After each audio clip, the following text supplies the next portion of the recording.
Já pensou que uma simples caminhada pode ser, na verdade, um ato de rebeldia?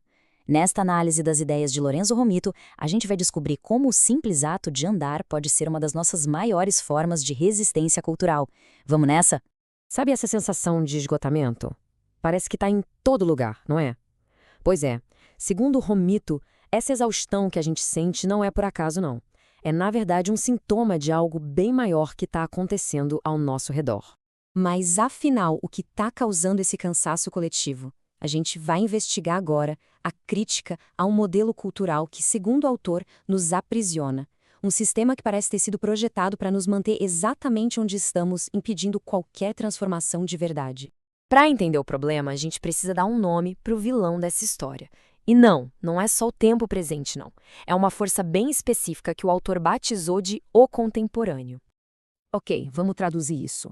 O contemporâneo não é só o nosso tempo.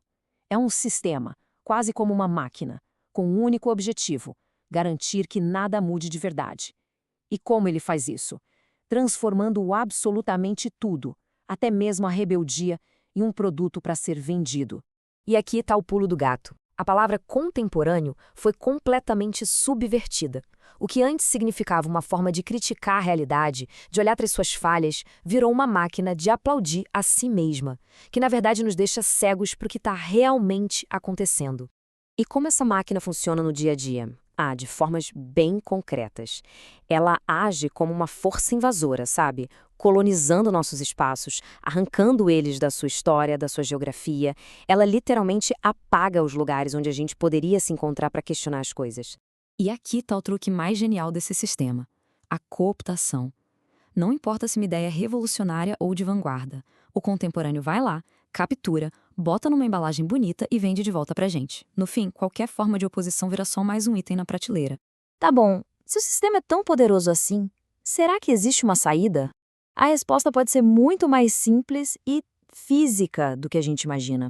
Essa é a grande questão. Se até as palavras de protesto são engolidas pelo sistema, como é que a gente escapa? A resposta proposta aqui não é um novo slogan ou uma nova teoria. É uma ação. Um ato puramente físico. Para entender, vamos voltar para 1995. Um coletivo de arte chamado Stalker teve uma ideia meio maluca, mas genial: dar a volta em Roma. Só que com algumas regras. Só podiam andar por espaços abandonados e nunca, jamais, cruzar o grande anel viário. O resultado? Em 5 dias, eles descobriram uma cidade que ninguém conhecia. E o que eles encontraram lá? Algo que eles batizaram de territórios atuais. Pensa assim, é como se fosse o negativo de uma foto da cidade.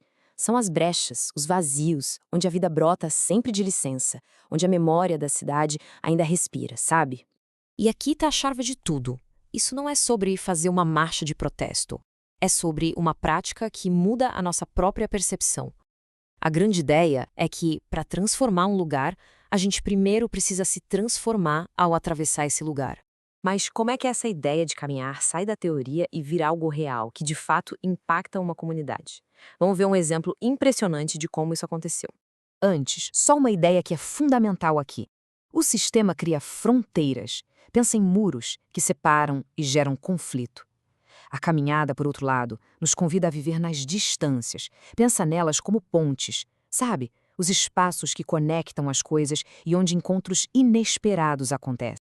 Em 1999, o coletivo Stalker foi lá e colocou isso em prática. Eles ocuparam um prédio abandonado ao lado de um assentamento de refugiados curdos em Roma. O que era só um prédio vazio virou Ararat, um lugar vivo, cheio de jogos, arte, jantares comunitários. Eles literalmente construíram pontes onde o sistema só via muros. O impacto humano disso é impressionante. Ao longo dos anos, mais de 3.000 refugiados curdos passaram por ali, encontrando apoio e um senso de comunidade. E tudo isso nasceu daquela ideia simples de simplesmente habitar as distâncias. E as ações eram muitas vezes lúdicas, divertidas. Em um evento, por exemplo, eles usaram 2.000 bolas de futebol para um jogo gigante, onde cada bola virou um veículo para coletar histórias dos moradores locais. Uma maneira super criativa de construir uma narrativa em comum. E essa frase aqui resume tudo, né? Quando a gente está brincando, a gente perde o medo. Isso nos permite arriscar mais, encontrar soluções para problemas que pareciam impossíveis. A diversão constrói uma confiança que uma reunião séria talvez nunca conseguisse. Então, como é que essas pequenas ações, tipo um jogo de futebol, se conectam a uma visão muito maior para o futuro das nossas cidades? É que o objetivo final não é só criar projetos isolados. Cada caminhada, cada jogo, cada encontro começa a desenhar um novo mapa da cidade. Um mapa feito de espaços compartilhados, de um bem que é de todo mundo, não porque uma lei mandou, mas porque nasceu das relações entre as pessoas. E essa visão toda tem um nome: o além da cidade. É um jeito totalmente novo de enxergar o espaço urbano. A cidade oficial, aquela planejada, é forçada a conversar com suas áreas esquecidas. E aí, de repente, as margens não são mais um problema. Elas se tornam o centro da verdadeira transformação. E o contraste fica gritante. De um lado, você tem o planejamento de cima para baixo, que é abstrato e muitas vezes violento. Do outro, uma cidade que nasce de baixo para cima, de forma orgânica, a partir da experiência real e coletiva das pessoas.